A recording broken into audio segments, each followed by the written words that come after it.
Álvaro, ¿cómo estás? Qué gusto saludarte. Bien, igualmente, ¿cómo estás? ¿Todo en orden, no? Todo en orden. ¿Ya cuántos años en el banco?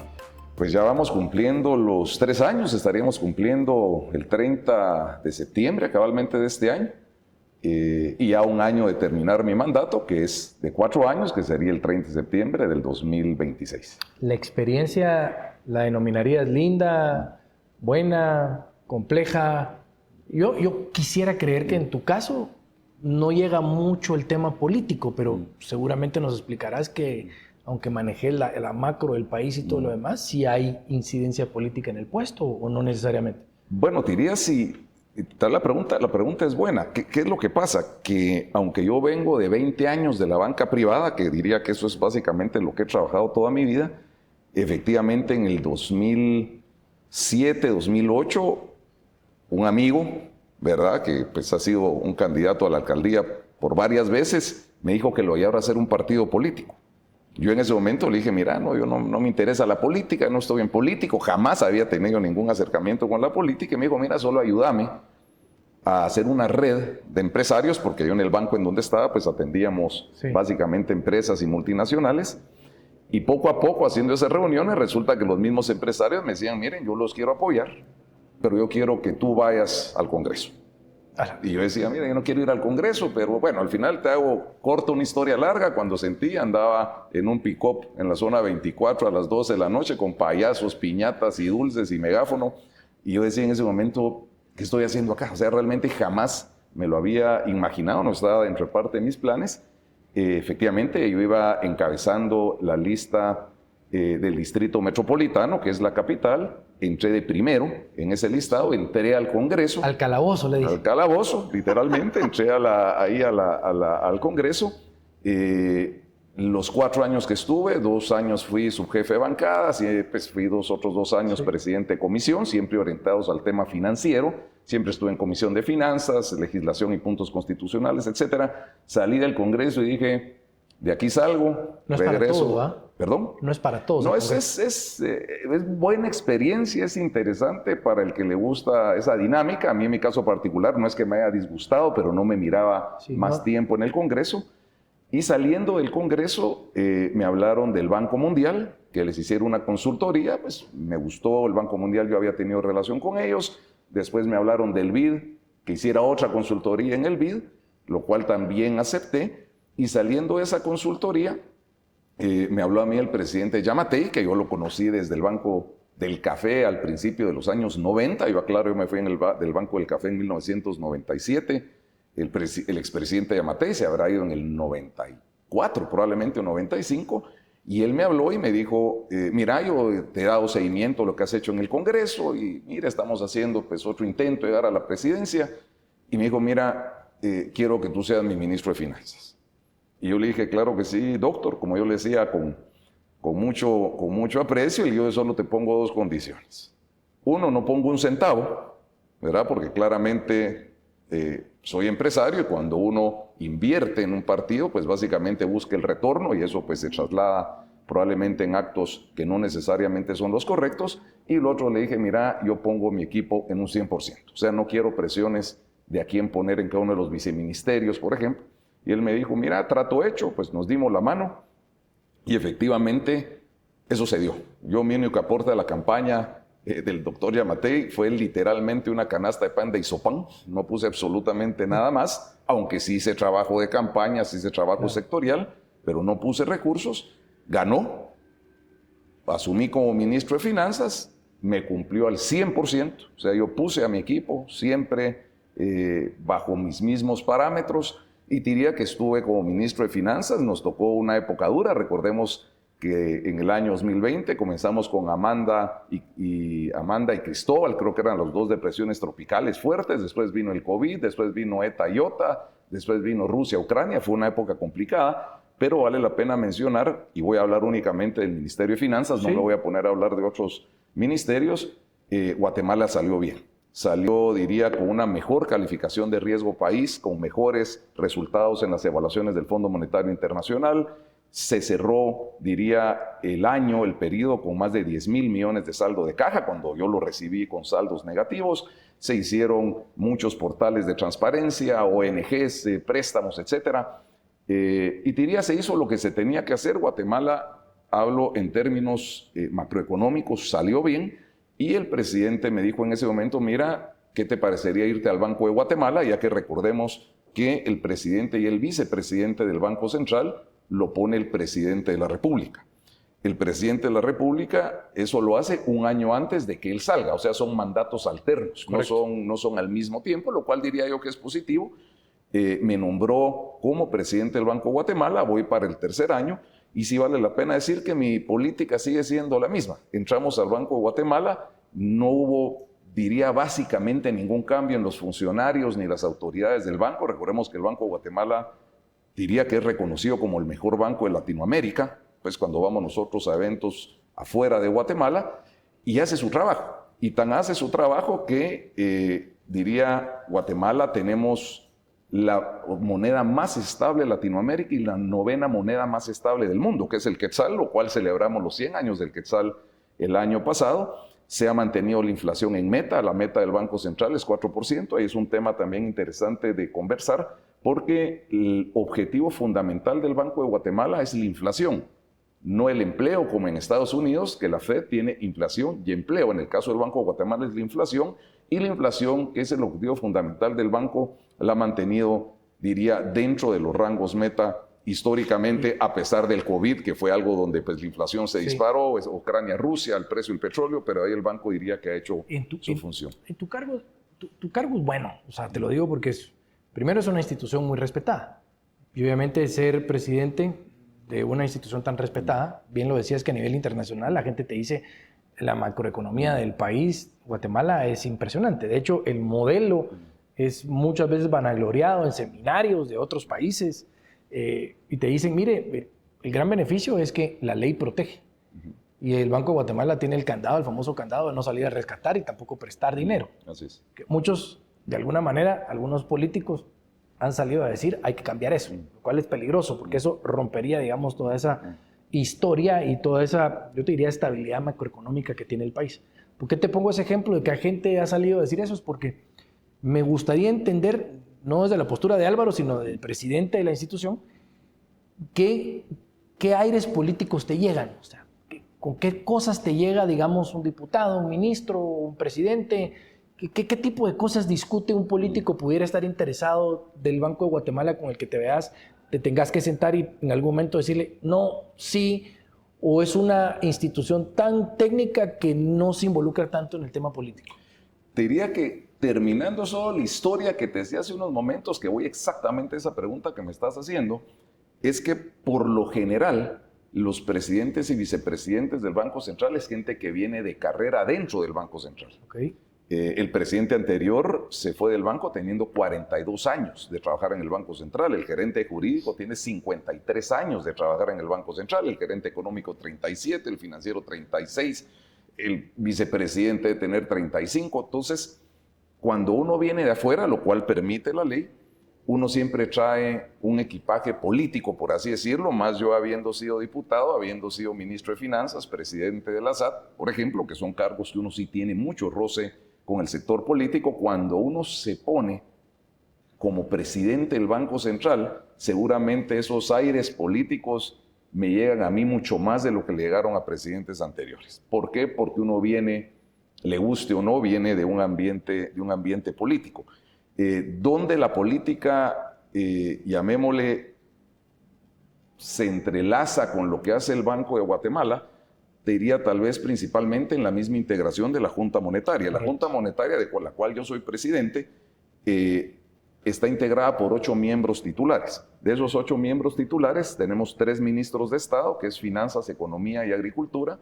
Tenemos un representante del Congreso, tenemos un representante de la Universidad de San Carlos, un representante del sector privado, un representante de la banca, y estoy yo también como titular, que también tengo voto en esa junta directiva. Entonces, decir que la Junta Monetaria, no Junta Directiva, que la Junta Monetaria es ajena a la parte política es difícil, ya que tanto los ministros de Estado como la Universidad de San Carlos, por así decirlo, que no es que sea política, pero lógicamente recibe un presupuesto del Estado, y el Congreso, que es eminentemente político, te diría que sí tienen ese ruido político alrededor. O sea, un ejemplo sería la elección ahorita del director titular y suplente de la Superintendencia de Competencia, ¿no? Podría ser, sí. Tuvieron que jugar votos, pues. No, pudiera ser. Y te diría que es un buen ejemplo porque recordemos que al final se hizo un proceso, ¿verdad? De acuerdo a la ley que se aprobó en el Congreso de la República. Fue una ley que básicamente el único requisito que tenía era ser colegiado, ¿verdad? O sea, un doctor pudo haber participado en esa elección. Alguien que estudió diseño gráfico, sin ser mala onda. Si es colegiado y si es, pensemos, puede si ser director titular. Podría ser director titular. Entonces, lo que hicimos con Junta Monetaria es que sí tratamos dentro de lo que enmarca la ley, porque a nosotros inclusive habían algunos sectores que decían, mire, pero obliga a que sea un economista con maestría, o sea, no se puede, porque nosotros no podíamos pedir más, así como el Congreso o como el presidente, que él también tiene la función de escoger a titular y suplente en Consejo de Ministros, no podíamos nosotros pedir mucho más, digámosle así, de lo que mandaba la ley. ¿Qué se hizo? Se siguió todo el proceso. El TEC de Monterrey fue quien vino a hacer las pruebas, hizo exámenes psicométricos, que eso sí lo hicimos nosotros en el banco, se hicieron entrevistas finales y al final llegaron 6 candidatos. De esos 6 candidatos hubo una votación, diría, no secreta, aunque uno lo podía hacer en el sistema, pues básicamente se supo cómo votaron cada quien y ahí es donde se determinó el miembro titular y el miembro suplente. ¿Eran cuántos votos? Son 8 votos. Son 8 en votos. total. Entonces date cuenta que si tenía 5, ¿sí?, que fue lo que sucedió, pues ganó Edgar Guzmán, que fue el director titular, y Skinner Klee quedó en segundo lugar, por lo cual fue director suplente. Tal vez lo que te quiero decir ahí es que hubo un proceso de transparencia muy bueno, con una estructura bien formada, que era ajena a la Junta Monetaria, pero a la hora de emitir el voto hay un juego político, pues. O sea, por ejemplo, el titular, los 3 ministros votaron por él. Seguramente había un tema de que esta es la persona que nosotros queremos tener de titular. Y el otro no los obtuvo, que pues, quiere decir que queda en segundo lugar. Y eso es de repente el juego político al que más te acercas. Pero yo pensaba, si algún diputado, algún ministro, si en algún momento se acerca con el presidente de Guatemala, yo no lo veo mucho porque seguramente no entienden. ¿Verdad? De hecho, yo quisiera, no entiendo todavía, y lo voy a investigar, porque eso tal vez lo debería haber investigado, es el delegado del Congreso ante la Junta Monetaria. Seguramente tampoco tiene que tener ninguna credencial financiera, macroeconómica y nada para poder llegar. Es un diputado que, como lo establece la ley, con que tenga 18 años y no sepa leer, puede estar, el Congreso pudo haber votado para que forme parte de la Junta Monetaria. ¿Es correcto? Es correcto. Pero tal vez yo solo vi un tema que es interesante porque al final del día inclusive han habido estudios que ha hecho, por ejemplo, economistas sumamente conocidos como Sebastián Edwards, donde nos dice, miren, deberían cambiar la integración de la Junta Monetaria. Te doy un ejemplo. En Costa Rica, la integración de la Junta Monetaria son personas que no tienen ningún puesto político, no están en el gobierno, son notables, por así decirlo, que están en Junta Monetaria, que simplemente toman las decisiones sin ningún tipo, llamémoslo así, de presión, porque otra vez no es el hecho que uno tenga ministros ahí sentados y que ellos pues tengan presiones políticas, por así decirlo, sí. O sea, es lógico, o sea, no podemos decir son malos. No puedes aislarlos, pues, ¿verdad? Porque están en el Congreso, o lógicamente le obedece al Congreso, que es político.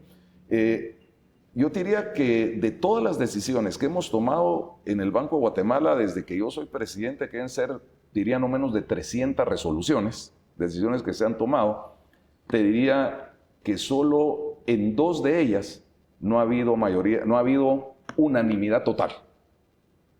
En 2 de 300. ¿Y cuáles son esas 2 de 300? Básicamente en la determinación de la tasa de política monetaria. Entonces, cuando tú ves que de 300 aprobaciones, llamémosle así, o resoluciones que ha aprobado Junta Monetaria, solo 2 no han tenido unanimidad total. ¿Qué quiere decir eso? Que independientemente sean ministros, sean diputados o sean representantes de la San Carlos, creo que se ha respetado la decisión de los cuerpos técnicos del banco y en ningún momento se ha politizado la política monetaria que es de la cual está a cargo el banco.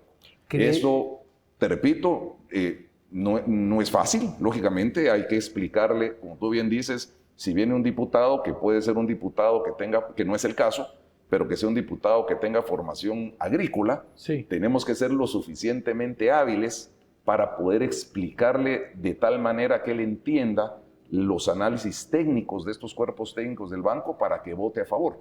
Entonces, a pesar de la integración de la Junta, llamémosla así, que tal vez no es la más ortodoxa en juntas monetarias del mundo, únicamente 2 de 300 decisiones no han sido por unanimidad. Ahora que hablas de la solidez del banco, de la estructura, de cómo funciona, ¿crees que la única forma de arruinar todo eso sería cambiando ese famoso artículo donde está con candado que limita al Banco de Guatemala a hacer ciertas cosas y que yo he oído que algunos políticos dicen debiéramos de cambiar esa norma? ¿Crees que se arruina, digamos, toda la función del Banco de Guatemala, su historia y obviamente los resultados? Y no sé si eso llega a afectar el tema macroeconómico, el tema de tener una moneda sólida como ha sido. ¿Arruinaríamos el Banco de Guatemala y digamos, sus funciones? Yo diría que hay 2 cosas que arruinarían al Banco de Guatemala. Uno es que no se respete la autonomía del banco. ¿Me entiendes? Que por presiones políticas, por ejemplo, o por presiones coyunturales digan, miren, yo no estoy de acuerdo en lo que hace el banco, se aprueba una ley en el Congreso que obliga a hacer ciertas cosas en contra de lo que sugiere el banco, que digan, miren, despidamos, no se puede, otra vez es claro, o sea, el presidente de la República no puede despedir al presidente del Banco de Guatemala, pero que cambiaran la ley y digan, miren señores, como fue en su momento, recordemos que antes, no recuerdo el año exacto, el presidente, nosotros vemos periodos de presidencias del Banco de Guatemala de 1 año, que era cuando el presidente lo ponía y lo quitaba. A raíz de eso es que se separó y se dio esa autonomía al banco, la cual se ha respetado y por eso es que el banco ha hecho lo que ha hecho. Diría que el primer error donde sí realmente desarmarías al banco es no respetando la autonomía del banco. El banco funciona con sus propias reglas, tiene una estructura salarial diferente, se gana mejor que en muchos lados, pero tenemos que decir que 90% de los funcionarios del banco tienen maestría, 10% tienen doctorados, es gente de carrera, hay un servicio civil que funciona, hay nadie de que yo meto a alguien aquí arriba, ahí comienzan desde abajo, hay un control minucioso del sindicato del banco, que es un sindicato blanco, por así decirlo, que vela porque haya un servicio civil que funcione, y nosotros, pues para proteger ese talento, claramente las condiciones laborales tienen que ser diferentes. Eso sería uno, que digan, miren, ustedes funcionen como funciona un ministerio, por ejemplo, no, eso desarmaría al banco. Y 2, el artículo 133 de la Constitución es el que prohíbe al banco prestarle al Estado. Correcto. Es lo que tú bien decías. Que un ejemplo claro no lo tuvo Argentina. Entonces, a veces, si uno escucha lo que pasó en Argentina y el mismo presidente Milei decía en su momento, lo cual ya no lo dice, de que iba a desaparecer el Banco Central porque el Banco Central es el responsable de la gran deuda y la inflación, hiperinflación que hubo en Argentina. Y yo creo que se dio cuenta y le dijeron que era un argumento equivocado porque Argentina llegó a donde llegó por no hacerle caso al Banco Central. Y te lo digo con conocimiento de causa porque yo tengo relación donde son tremendos economistas en Argentina y en Chile, por ejemplo, pero ¿qué es lo que pasa? Como no existía esa prohibición, el Estado decía, bueno, no tengo dinero, emitamos. Y recordemos que la inflación se define como tener un exceso de liquidez. Imprimir, ¿verdad? Impreso, ¿verdad? Entonces, aquí en Guatemala esa prohibición de no prestarle al Estado ha permitido cabalmente que las, diría, estrategias de política monetaria funcionen y que a pesar de que el Estado pudo haber tenido necesidades, aunque ahorita no es el caso, recordemos, pues tiene necesidad de financiamiento, pero ha tenido recaudaciones históricas, diría, desde hace algunos años, no ha sido necesario sobreendeudar al país. Entonces, que pierda la autonomía y cambiar la Constitución, lo cual yo lo miro sumamente complicado, te diría que serían los 2 principales temas que en un momento determinado pudieran... Qué bueno que lo decís, porque eso, al final de cuentas, reduce en una respuesta corta tuya, qué es lo que no hay que hacer. Así es. O sea, no juguemos al tema populista en ese tipo de cosas, porque lo que va a pasar es que vamos a destruir una institución y sobre todo una macroeconomía que es vista a nivel mundial como un ejemplo. Dentro de la plática que me mencionaste, yo entré con saldos de caja no los mejores y voy dejando saldos de caja buenos. Tratemos de explicarle a la gente qué significa eso. Cuando entraste, ¿qué significa que entraste y viste saldos de caja, digamos, negativos? ¿Qué es eso? ¿Qué hicieron? Ok, yo diría que los presupuestos que se aprueban cada año, ¿verdad? Solo voy a aclarar ahí brevemente que cuando no se aprueba un presupuesto en el Congreso, la ley lo que dice es que funciona el presupuesto del año anterior, pero asumamos que se aprueban los presupuestos, a veces se oyen comentarios de que el presupuesto no cuadra, no sé, son temas Sí. que diría es un concepto equivocado, porque cada presupuesto que apruebe el Congreso está cuadrado. Pensemos que los gastos tienen que estar cubiertos por los ingresos. En grandes rubros, ¿cómo se cubren los gastos del Estado? A través de la recaudación y a través de deuda. Pensemos, son los dos grandes rubros que nosotros tenemos. O sea, todos los presupuestos que se aprueban, repito, son suma cero si lo vemos en que los ingresos tienen que ser igual a los gastos. Ahora bien, ¿qué pasa cuando yo tengo más ingresos que gastos? Que no tiene que ser necesariamente por una sobrerecaudación, sino puede ser por falta de ejecución, sobra dinero. Pensemos que si el gobierno, y no digo este gobierno, digo gobiernos anteriores, regularmente ejecutan un 92 o 95% del presupuesto. Si el presupuesto es de 150,000 millones, o hablemos de 100,000 millones solo para que sean números redondos, estás hablando que ejecutar 95,000 millones, quedan 5,000 millones que no se ejecutaron. Y la ley orgánica del presupuesto obliga a que los saldos no ejecutados, por ejemplo, de algún ministerio, regresen al fondo común. ¿Qué quiere decir? Que yo el otro año arrastro ese saldo positivo, pensemos de recursos que yo no utilicé, y se vuelve en un saldo de caja. Ese saldo de caja, ¿qué quiere decir? Que yo puedo empezar a ejecutar desde el 1 de enero del año. ¿Por qué? Porque tengo ese saldo de caja. Asumamos que si no existiera saldo de caja, yo no podría empezar a ejecutar hasta que coloque bonos, por ejemplo, o hasta que tenga una recaudación que sea lo suficientemente buena para, lógicamente, cubrir los gastos del gobierno. O sea, el hecho de arrancar con saldos de caja es lo mejor que le puede pasar a un gobierno. Realmente, porque tú puedes comenzar a ejecutar día cero, pero hay que mencionar, uno dice, si volvemos al tema de que ingresos deben ser igual a los egresos, aquí me sobraron 5,000 millones. ¿Qué es lo que se hace en ese sentido? Es que si yo tengo 5,000 millones que me sobran, podría dejar de colocar 5,000 millones de deuda. No sé si me explico. Sí. Porque si no, tengo que pedir que me amplíen el presupuesto. Porque recordemos que entonces yo tendría 5,000 más 100,000 de ingresos, tendría 105,000, pero tendría 100,000 de gastos. Estaría descuadrado el presupuesto. Entonces, no sé, es un poco complejo, no sé si lo logré explicar bien, pero el tema tal vez en grandes rasgos es el presupuesto tiene que estar cuadrado, ingresos igual a egresos, y lo que sobra de un año lo tengo que llevar a un saldo de caja, pero para poder usar ese saldo de caja tendría que ampliar el techo presupuestario, lo cual solo lo puede hacer el Congreso, o bien sustituir una fuente de financiamiento y decir, bueno, no voy a colocar este préstamo, no voy a colocar estos bonos, pero voy a usar estos 5,000 millones para sustituir esa fuente de financiamiento que pudieran ser préstamos con el saldo de caja que vengo arrastrando el año anterior. Me recuerdo cuando estabas de ministro de Finanzas que te enfocabas mucho en el tema de la calificación de país. Es obvio, eso le beneficia al país entero. Hay mucha gente que dice, es que solo el sector económico. No, o sea, digamos, el sector económico está bien, digamos, todo se derrama, digamos, sobre la misma población. Sobre todo nos ven los entes internacionales de mejor manera, obtenemos préstamos con mejores intereses, y hay una serie de cosas que si querés no lo explicás, pero lo que me recuerdo es que te fuiste del Ministerio de Finanzas habiendo cumplido el crecimiento sobre esas calificaciones. Y entiendo que este gobierno termina de obtener gran parte de logros que vos obtuviste, más parte de lo que ellos han hecho, para no decir quién hizo y quién no hizo. ¿A dónde voy con esto? Lo que sí hemos visto en los últimos 2 años es que hacia el ojo público es que nos estamos endeudando. Es decir, nos estamos endeudando, eso es lo que percibe la población. Cada vez pedimos más dinero, cada vez pedimos más préstamos, cada vez el presupuesto es más grande. Ya se plantea ahí de que seguramente el presupuesto que va a venir va a tener un incremento abismal. O sea, ya no van a ser 152, van a ser, no sé cuánto va a ser. Porque entre ampliación y ampliación puede haber un incremento, asumamos, de un 50, 60%.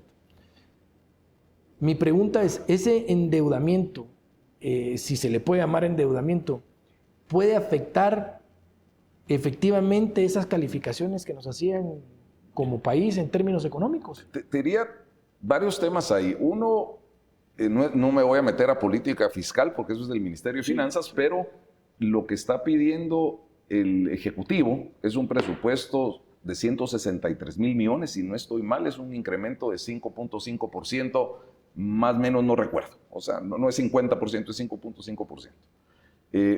¿Cuánto por ciento? Alrededor de 5.5%. Bueno, sí, yo metería ahí algo exagerado, estoy de acuerdo.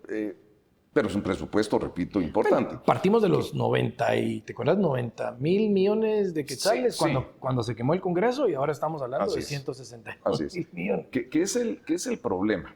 Tal vez tratando de hilvanar un poquito. El presupuesto es rígido. ¿A qué me refiero con rígido? A que 91 de cada 100 quetzales recaudados tienen destino específico por ley. Municipalidades, deporte, consejos de desarrollo, etc. Tiene sus rubros. Entonces, hay mucha rigidez en el presupuesto. Básicamente te quedan 9 quetzales de cada 100 que se recaudan para hacer cosas fuera de lo que uno ya pone en el presupuesto. Y aquí solo voy a hacer un pequeño paréntesis. Yo fui presidente del consejo, diría, directivo del Banco Centroamericano de Integración Económica hace unos años, y no se me olvida un dato que dio un experto en temas de análisis regional, donde decía que en Centroamérica ni todos los presupuestos de comunicaciones sumados de todos los países alcanzaban para darle mantenimiento a todas las carreteras.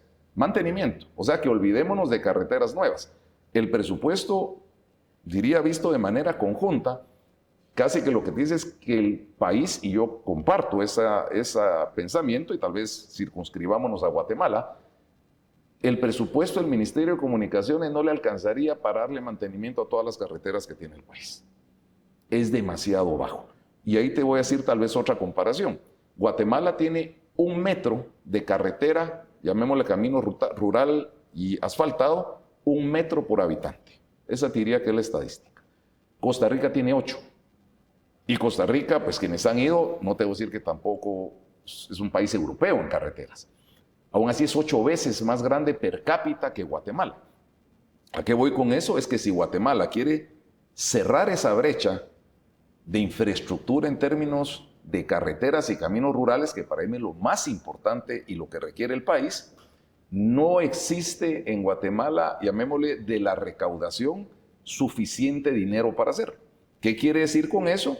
Que hay que pedir préstamos, ¿verdad? Si los préstamos, como se está usando el préstamo del BID, por ejemplo, de 150 millones de dólares para ampliar la carretera que va al Atlántico, pues que ahora va a llegar a Mayuelas, y ahora están tramitando otro préstamo que va a ir llegando en la carretera de 4 carriles, si ese préstamo, que ya se está ejecutando, funciona bien y sirve para generar esa carretera, totalmente vale la pena.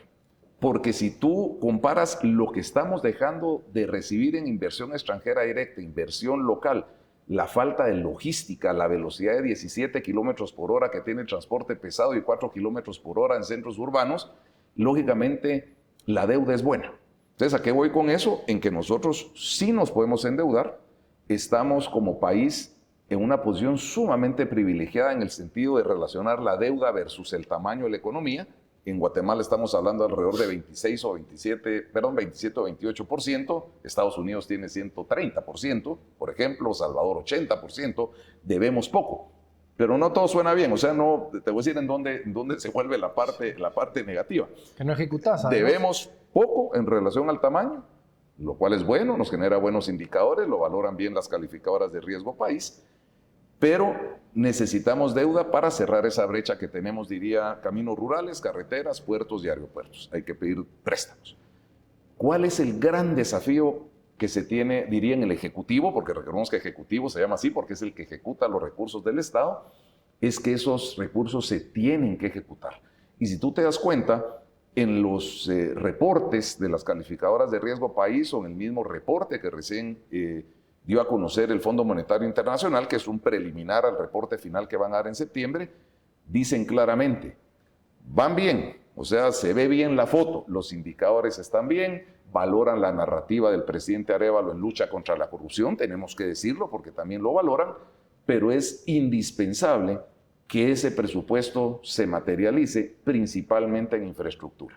Entonces, ahorita estamos en un tema donde hay un presupuesto, diría, más grande que el usual, donde hay una recaudación, diría, históricamente alta y que ha venido creciendo del 2021 en adelante a niveles históricos. Entonces, hay dinero, hay dónde invertir ese dinero. Hay un estudio que hizo McKinsey, que se llama Guatemala no se detiene, que tú lo debes conocer bien también, donde ya te dicen dónde hay que invertir. Entonces, sabemos dónde hay que invertir. Tenemos el dinero, tenemos los préstamos, nos prestan barato, por así decirlo, porque Guatemala, a pesar que no estamos en grado de inversión, nos tratan como que fuéramos grado de inversión. Ahora, ¿qué es lo que falta? Que ese presupuesto se materialice, repito, principalmente en caminos rurales, carreteras, puertos y aeropuertos, sin dejar atrás la educación y la salud. Y ahí te diría algo que es de mi propiedad. No, o sea, es evidente que no se está ejecutando el dinero. O sea, digamos, esa es una evaluación que pueden hacer las personas en los departamentos, que vive a la orilla de las carreteras, la gente que está exportando, que trae sus productos, los mismos diputados que hacen sus cuestionamientos a los ministros en sus citaciones o demás. Y obviamente también los medios de comunicación se han establecido que el nivel de ejecución del gobierno no es el mejor. Es decir, y cuando hablamos del tema de carreteras, vemos que se han movido un par de veces a los ministros y seguramente tendrán sus razones, porque no quiero yo, digamos, decir que no es que no lo quieran ejecutar, pero lo que sí es que el ciudadano lo que menos espera es que me digas, fíjate, justificar. Es decir, lo que sí está claro es que no se ha ejecutado. Seguramente si entran en esa evaluación y ven el tema de ejecución, van a decir, el país tiene plata, pero no ejecuta. Entonces, cuando el país, que no es tan docto en la materia, te dice recaudación histórica, préstamos más baratos, un presupuesto más alto, pero mire usted, yo sigo teniendo el hoyo ahí afuera, pues. O sea, no puedo sacar el producto de ahí. Y pasan los años, es bien difícil explicarle a la población por qué es que no estás pudiendo ejecutar. Pero ese no es un tema al que te quiero involucrar, porque creo que no es algo que tampoco te compete. Eso sería de platicarlo en algún momento con el ministro de Finanzas o con alguien más. Pero sí hay algo que es moderno, que creo que sí te involucra, que me gustaría saber primero si te apasiona, si lo entendés, si te gusta, que es el tema de las criptomonedas. Y la otra es que he visto también mucha gente en Guate, sobre todo funcionarios, diputados, que se han lanzado a tratar de emitir regulación, iniciativas de ley por el tema de criptomoneda, stablecoins, fintechs, todo el rollo. Y yo me pregunto, ¿qué tanto conocimiento puede tener un diputado de una vaina que sigue en construcción, que sigue desarrollándose, que seguimos entendiendo y cuyo objetivo cabalmente es la desregulización? ¿Qué pensás cuando te llegan a hablar, mire, quiero esta ley de tema para regular el tema de cripto? Sí, te diría, hemos participado en el Congreso de la República. Hay tal vez me voy a confundir en el nombre, pero se llama Frente Parlamentario de Transformación Digital. Sí. Creo que así se llama. Algo así. Que básicamente te diría que dentro de lo que ve es el tema cabalmente de criptomonedas o de medios de pago digitales, llamémosle de esa forma. ¿Qué función tiene el banco con las criptos? Ninguna. ¿Por qué? Porque un Bitcoin, por ejemplo, no es dinero fiat, no es un dinero que tenga un respaldo pues en el banco, sino lo que es un Bitcoin es un activo de alta volatilidad. Eso es lo que es el Bitcoin. Sirve de medio de pago, no lo estoy minimizando porque pues todos sabemos lo que ha hecho el Bitcoin en la industria, lo que ha crecido el valor, la cantidad no, porque creo que son 21 millones de Bitcoins. Y que sobre todo es el valor que le da a la población. El valor, o sea, no es... le da valor a la escasez. O sea, si yo te vendo algo que es escaso, cada vez vale más.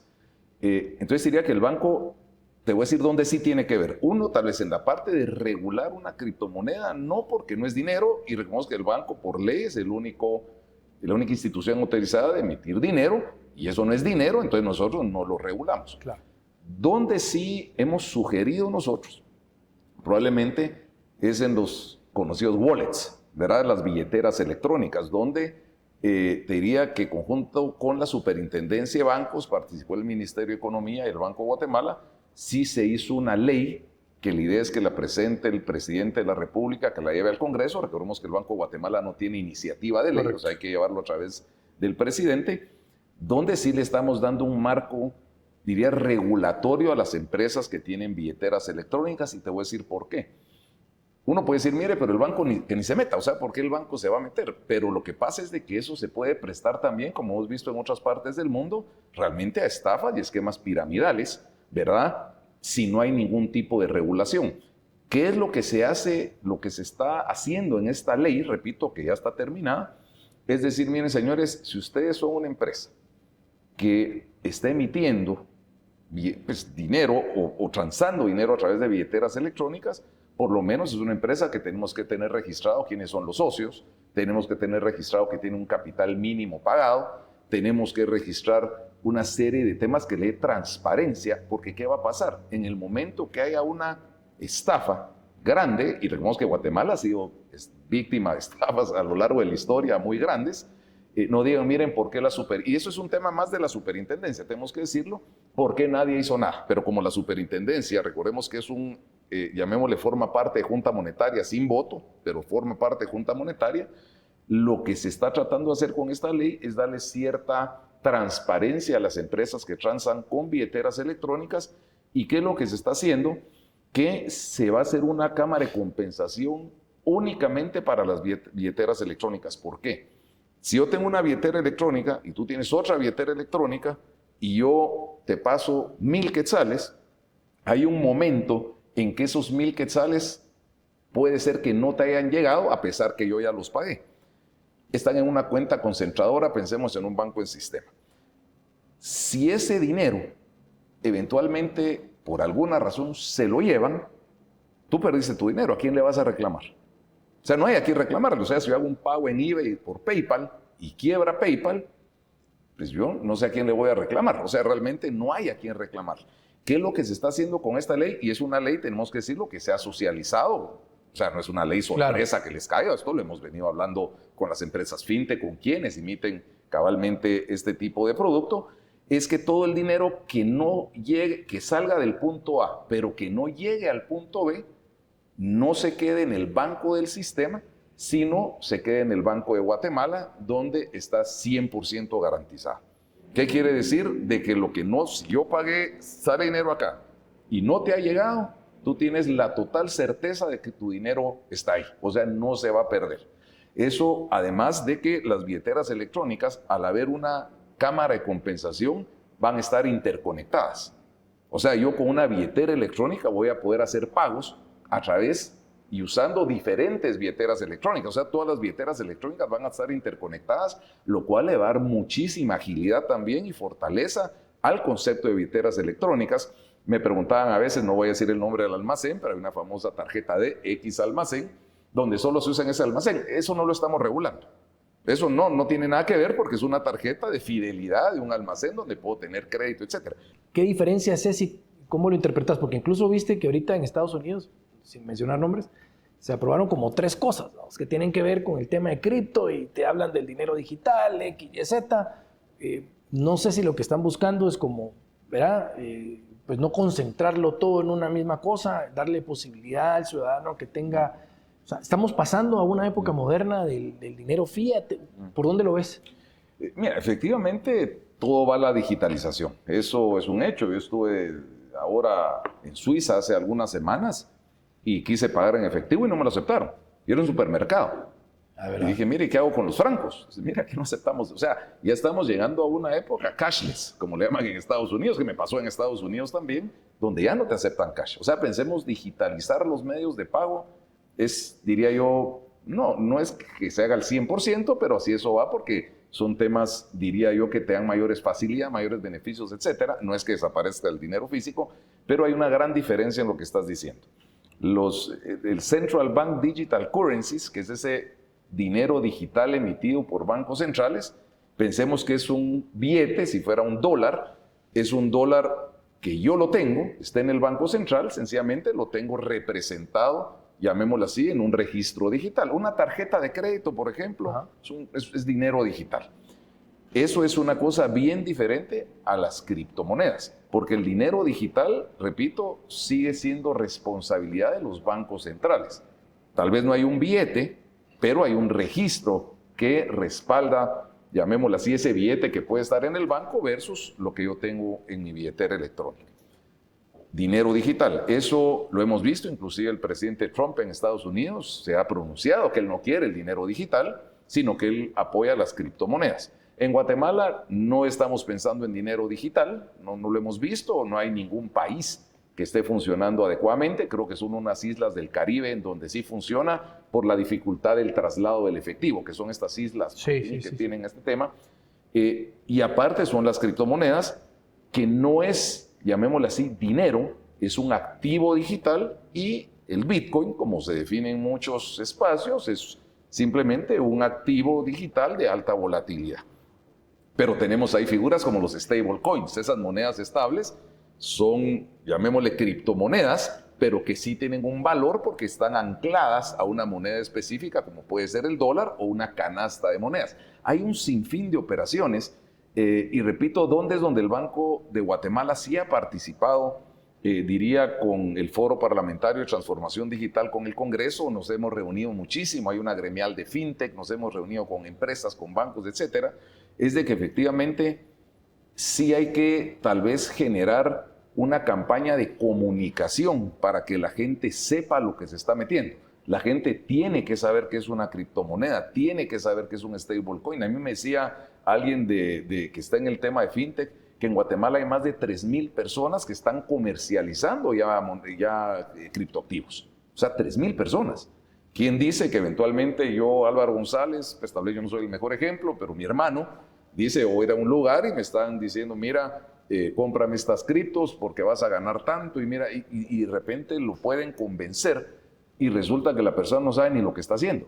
Aquí recordemos que inclusive los mismos migrantes de Estados Unidos ya tienen opciones de mandar las remesas a través de transferencias que vienen en blockchain, que vienen a través de criptos, por ejemplo, y aquí hay los exchanges que le llaman en Guatemala, donde uno puede hacer efectivo que le paguen una criptomoneda o un Bitcoin, por ejemplo. Entonces, ¿qué es lo que sí hemos nosotros sugerido como banco y lo hemos dicho inclusive en las diferentes reuniones? Es que no somos los responsables de regular un criptoactivo, porque no es dinero y el banco solo regula el dinero, pero que sí es necesario, y diría en consenso con varios actores, como puede ser la banca, la superintendencia de bancos, etcétera, de sí generar una campaña de comunicación y de educación donde la gente sí sepa el riesgo que pudiera tener a la hora de hacer una inversión, pensemos en cualquier criptoactivo. Hablaste de remesas, es un tema importante, porque sabemos que económicamente el país, en gran medida, o si no es por eso, es que se mantiene bien, por el tema de las remesas, que cada vez crecen más, por más que se escuche que hay temas de migración o de deportaciones, pues la migración va creciendo. Decidieron ponerle impuesto entiendo que es de 1%. Sí. 1% suena poco, pero 1% cuando no había nada en esas cantidades de dinero, seguro que les representa una buena cantidad. ¿Qué afectación le ves a este 1%? Porque no le afecta al que lo manda, ¿no? Mira, o sea, al que recibe, o sea, al país como tal. Sí, te diría, originalmente era 5%, pues que era un impacto mayor, después se habló de 3% y cuando se aprobó la ley, se aprobó como un 1%. Ese 1%, si uno se va al peor de los escenarios en donde la persona que envíe el dinero le van a retener 1%, que quiere decir de que si yo mando 100, aquí voy a recibir 99, pensemos en un escenario que el migrante no va a decir mejor doy 101 para que le llegue 100 a la persona en Guatemala, estaría afectando alrededor de 214 millones de dólares en dinero que al final del día no se consumiría en el país. Es bastante, pues estamos hablando de 1.600 millones de quetzales que no llegarían a la economía, porque recordemos que la remesa, de los estudios que hay de OIM, porque no hay mucha información del uso de las remesas, es que 60% se va a consumo del dinero de las remesas, 30% a construcción y remodelación de vivienda y 10% a inversión social. Entonces serían 1.600 millones en un peor de los escenarios. Pensemos donde yo sigo mandando lo mismo 100. De ahí tenemos una combinación, porque puede ser que el migrante diga, bueno, yo mejor mando 101 para que la persona que reciba 100, o la otra es que busque algún mecanismo, tal vez no mando 101, sino 100 con 50 centavos, donde sea un mix. A lo que voy con esto es que efectivamente sí tiene un impacto muchísimo menor que si fuera 5 y 3%, pero no es, tal vez como diríamos coloquialmente, matador. Aquí la remesa promedio está alrededor de $560, que quiere decir que si yo recibo $560, pues voy a recibir 560 menos de los $560. Lo cual pues pudiera tener cierto impacto, más que hay que recordar que 30% de las personas que reciben remesas son familias, que ese es su único ingreso. Entonces puede tener cierto efecto, pero diría el 1% en relación a los $23.500 millones de remesas que vamos a recibir este año, dirían que es una cantidad poco perceptible, y el principal temor pudiera ser de que ese 1% fuera para identificar, por dar un ejemplo, a las personas que van a mandar su remesa, porque desde el momento que yo estoy pagando 1%, pues estoy diciendo, mire, yo soy un migrante probablemente indocumentado y que ahí pueda llegar migración de Estados Unidos y capturarlo, por decir un ejemplo. No sabría decirlo. Esto depende, pues, al final de las políticas migratorias del presidente Trump, que ya vimos que las hace, pues, de un día para otro, como los mismos aranceles, etcétera. Pero las remesas, como tú dices, siguen creciendo. ¿Por qué? Porque el migrante, ante el temor de ser deportado, manda más, ahorra menos allá, compra menos allá, para que si en algún momento determinado lo deportan, pues yo ya tengo mi dinero en Guatemala. Y este fenómeno se está dando en todos los países que reciben remesas de la región. Pensemos Centroamérica, pues Guatemala, El Salvador, Honduras y Nicaragua, Costa Rica en una mucho menor proporción. Entonces ese 1% no voy a decir que es bueno, ojalá no lo hubieran puesto, claro, es dinero. Pudo haber sido peor. Pero pudo haber sido muchísimo peor. Si estás en tu despacho hoy y decís, bueno, soy el presidente del Banco de Guatemala, y analizás el país, habrán 2, 3 cosas que te preocupan, o una, digamos. Dentro de ellas está el tema de las tarifas. ¿Es algo que contemplas? ¿O qué, digamos, en el tiempo que te queda y que ves que podés construir todavía desde el banco, decís, esto, digamos, desde una perspectiva del banco hacia el país me preocupa? ¿Hay algo? Yo te diría, tal vez, tú tocaste un tema importante. ¿Qué me preocupa? Que por alguna razón se pudiera vulnerar la autonomía del banco. Por ejemplo, que digan, bueno, ¿y por qué el banco? ¿Y por qué el banco? O sea, que sí se quisiera vulnerar esa autonomía. No digo que se esté haciendo, pero es una preocupación. Las remesas es otra preocupación, y te voy a decir por qué específicamente. Aquí hay 2 fuentes de ingresos de dólares, pues, principales, que son las exportaciones y las remesas. ¿Y qué requiere dólares? Las importaciones. O sea, nos entran dólares por remesas, por exportaciones, y sacamos dólares por las importaciones. Las remesas, que ahorita siguen creciendo en niveles, diría, sumamente importantes, estamos creciendo al día de hoy 20% más de lo que llevábamos el año pasado, es que ese excedente de dólares lo que está haciendo es que está generando una tendencia a la apreciación del tipo de cambio. Por eso es que la tasa oficial ayer del tipo de cambio estuvo alrededor del 7.66 y decimales. El importador puede decir que bueno, porque lógicamente mis quetzales valen más, importo más productos, pero al exportador que liquida sus exportaciones a un tipo de cambio más bajo, sí es algo que le afecta muchísimo. Entonces, si nos vamos al sector exportador, con un tipo de cambio que se está apreciando, con aranceles que están poniendo a los productos guatemaltecos en Estados Unidos, y con que también, por ejemplo, subió el salario mínimo, no me voy a poner a hablar si es bueno o malo el salario mínimo, pero subió el salario mínimo en sectores como el de exportadores, eso lo que nos está volviendo es menos competitivos en el mercado mundial del sector exportador, que en Guatemala genera muchísima inversión, genera muchísimo empleo, y lógicamente si el sector exportador pierde competitividad, se va a reflejar ahí sí en la macroeconomía del país. Eso te diría que a mí sí me preocupa. El Banco de Guatemala, como lo he dicho en diferentes ocasiones, no decide el tipo de cambio. A veces voy a alguna reunión y me dicen los amigos, mira, bajado, subí el tipo. Y digo, mira, no, eso no es tema del banco, son reglas aprobadas por Junta Monetaria. Pero el banco lo que hace es moderar la volatilidad. ¿A qué me refiero? Es que tenemos mecanismos de participación a tasa de mercado en donde recogemos los excedentes, o en un efecto contrario, inyectamos, si es necesario, a tasas de mercado, para que no nos pase con países como Costa Rica, por ejemplo, donde hemos visto nosotros variaciones de 20%. En Guatemala el tipo de cambio se mueve más o menos 1.5%. ¿Cuándo inyectas, por ejemplo? Por ejemplo... Ahorita que me dijiste, estamos en 7.76, no sé qué. Ahorita, ¿qué está haciendo? ¿Tenés que inyectar o no tenés que inyectar? Ahorita lo que está haciendo el banco, en este ejemplo específico, es recogiendo dólares, ¿verdad? Porque el exceso de dólares en el mercado lo que generaría es que el tipo de cambio cayera mucho más. O sea, si el banco sencillamente lo vemos de fuera, viene un banco del sistema que son cantidades, diría, normales. Recordemos que aquí el monto de negociación de dólares en Guatemala son alrededor de 85,000 millones de dólares al año, lo cual suena grande, pero es un mercado pequeño. Un banco ahorita recibe 200 millones de dólares de remesas. Otra vez, recordemos que estamos recibiendo 2,000 millones de dólares al mes aproximadamente, o sea, 200 millones de dólares después de un feriado largo, Día de la Madre, etcétera, donde mandan más. Y el banco dice, bueno, yo tengo que vender estos dólares, porque ya pagué los quetzales equivalentes a esas remesas, salgo al mercado, resulta que no los quieren, oferta y demanda, empiezo a bajar hasta que los vendo. Entonces nosotros pudiéramos ver que si el banco no participara y hay un excedente de dólares un día determinado, el tipo de cambio podría bajar a 7.17, como bajó en el año 2017, por ejemplo. Y lo cual eso, armando y siguiendo el ejemplo de los exportadores, imagínate que a los exportadores les digas el tipo de cambio es 7.17. Literalmente lo sacas del mercado. Entonces, ¿qué es lo que hace el Banco de Guatemala? Ir recogiendo esos excedentes o inyectando, repito, yo te hice el ejemplo de lo que está pasando actualmente, para que el tipo de cambio, si tiende a la apreciación, se está depreciando, pero iría de una manera no volátil, paulatina, pero otra vez, no podemos hacer mucho más, porque si hay más dólares de los que necesitamos, el tipo de cambio, pues claramente va a tender a la apreciación. O sea, me salió algo a la mente ahorita.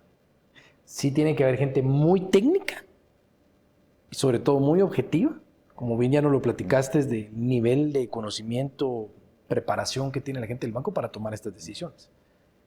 O sea, otro de los riesgos que tal vez no mencionaste, lo menciono yo y me decís si estás de acuerdo, es que poner entonces de presidente del Banco de Guatemala a alguien que sea eminentemente político y ideologizado puede provocar un gran problema. Diría que no poner a la persona correcta a presidir el Banco Central claramente sí generaría un problema catastrófico. O sea, no estoy hablando de quién ni cómo, pero o sea, el presidente, recordemos que escoge a quién poner en el Banco Central y los requisitos para ser presidente del Banco Central, hay requisitos, que hayas estado, si mal no recuerdo, 10 años en la banca o puestos similares, o sea, tiene una serie, pues que seas ético, que seas, o sea, sí hay un filtro también, no es de que uno venga y pues si pongo al doctor de pero la ideología no se contempla en esa evaluación. Así es un tema, diría, eminentemente técnico. Lógicamente, yo sí confío realmente que cualquier presidente, hablo del presidente actual inclusive, no podría ni siquiera pensar, creo yo, ¿verdad?, en poner a alguien que no cumpla el perfil de lo que la Junta Monetaria quiere, por así decirlo. Recordemos que al final es como el Consejo de Administración de la empresa. O sea, pongamos a este gerente, pues el Consejo de Administración, aunque sea una decisión de los dueños, pero el Consejo de Administración tiene su peso. Yo creo que el presidente de la República, repito, yo he tenido comunicación con él, hemos platicado pocas veces, pero él creo que entiende y sabe qué es lo que estamos haciendo nosotros en el banco. No se arriesgaría, pues, lógicamente, a poner a alguien que fuera otra vez, pero ahí sí me es difícil. Sí, no, por eso, pero imagínate poner a alguien ahí cuya mentalidad sí sea que ese banco debiera tener la posibilidad de imprimir.